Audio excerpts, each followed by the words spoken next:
Guys, तो आज हम देखें ये scalp and superficial temporal region का quick region for the university exam.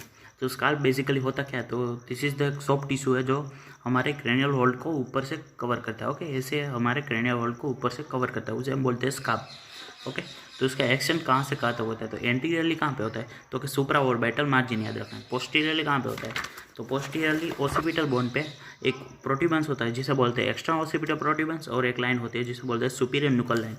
तो इन दोनों पे उसका पोस्टीरियरली वो वहाँ तक एक्सटेंड करेगा। ओके, इन ईच साइड, और दोनों साइड में कहाँ पे अटैच होगा, तो कि सुपीरियर टेम्पोरल लाइन पे अटैच होगा। ओके, ये आपको एक्सटेंड याद रखेगा। स्ट्रक्चर, तो स्काल्प में 5 लेयर होते हैं, तो उसका न्यूमोनिक्स भी स्काल्प ही है। Skin, superficial fascia, aponeurosis, loose areolar tissue और पेरिग्नम। सबसे पहले स्किन, तो स्किन होती है वो हमारी, तो ये आपको 5 लेयर यहाँ पे दिखा देता हूँ पहले। तो स्किन, सुपरफिशियल फेशिया, उसके बाद एपिक्रेनियल, एपोन्यूरोसिस, लूज एरियल टिश्यू और पेरिग्नम। ओके, तो स्काल्प के 5 लेयर हो गए।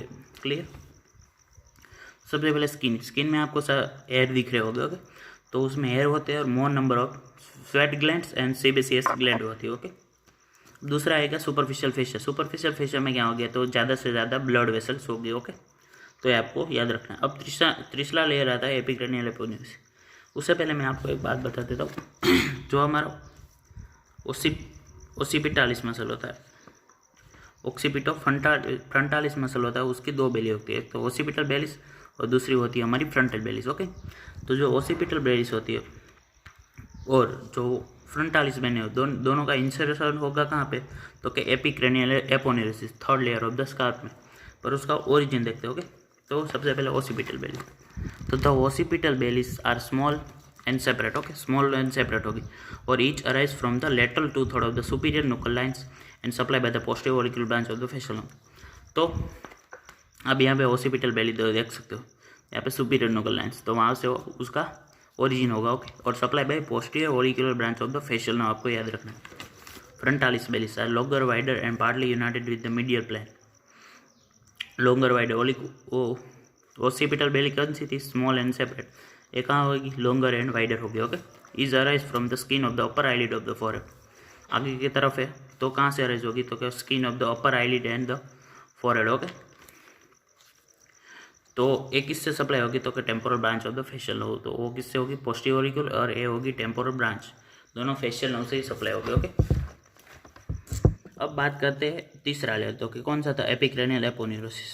Okay, is a freely movable on the pericranium along with the overlying and adherent skin and fascia। तो इसका कुछ नहीं। Anteriorly it receives the insertion from the frontalis, आपने देखा, anteriorly receives the insertion of frontalis और posteriorly receives the insertion of the occipitalis muscle। Okay, अब इसका attachment की बात करते हैं, तो east receives is attach to the external occipital protuberance, and कहाँ पे अटैच होगा, तो कि एक्सटर्नल ओसिपिटल प्रोट्यूबेंस। स्काल्प का भी हमने यहाँ पे अटैचमेंट देखा था पोस्टीरियर। ओके, इसका भी यहाँ पे आएगा, और superior nuchal lines, superior nuchal lines पे अटैच होगा between the 2 belly of the occipital frontalis muscle. Okay, occipitalis muscle, sorry occipitalis, occipital belly of the occipital frontalis muscle के 2 बेली के बीच में यहाँ पे अटैच होगा। ओके, और ईच साइड कहाँ पे अटैच होगा, तो सुपीरियर टेम्पोरल लाइन्स, वो स्काल्प का जो था वो यहाँ पे आएगा। ओके, अब ये क्या करता है, एक थिन एक्सपांसन को नीचे की तरफ भेजता है। ओके, वो टेम्पोरल फेशिया को क्रॉस करके जाइगोमेटिक आर्च तक अटैच होता है, वो आपको याद रखना है। ओके, जो हमारे फर्स्ट 3 लेयर हमने पढ़े, स्किन, सुपरफिशियल फेशिया, फिर कनेक्टिव टिश्यू और एपिक्रेनियल एपोन्यूरोसिस, तो इसको क्या बोलते हैं हम, स्काल्प प्रोपल बोलते हैं। ओके, तो जो हमारा 4th लेयर होगा वो made up of loose areolar tissue हमने बताया था। It extend anterior into the eyelid. अब इसका एक्सटेंड देखते हैं, तो कि एंटीरियरली, अब यहाँ पे देख सकते हो, तो एंटीरियरली कहाँ पे होगा, आईलिड तक। Okay, because of frontalis muscle has no bony attachment, उसका किसी भी बोनी अटैचमेंट नहीं है फ्रंटालिस मसल का। Okay, posteriorly to the highest and superior nuchal lines, वो तो सेम ही है। ओके, पोस्टीरियरली, और ऑन ईच साइड भी सेम ही, सुपीरियर टेम्पोरल लाइन्स। तो यहाँ पे एंटीरियरली एक चेंज होगा आईलिड, किसका, लूज एरियल टिश्यू का attachment. It gives pass it to the imaginary veins which contain the extracranial veins to the intracranial venous sinuses.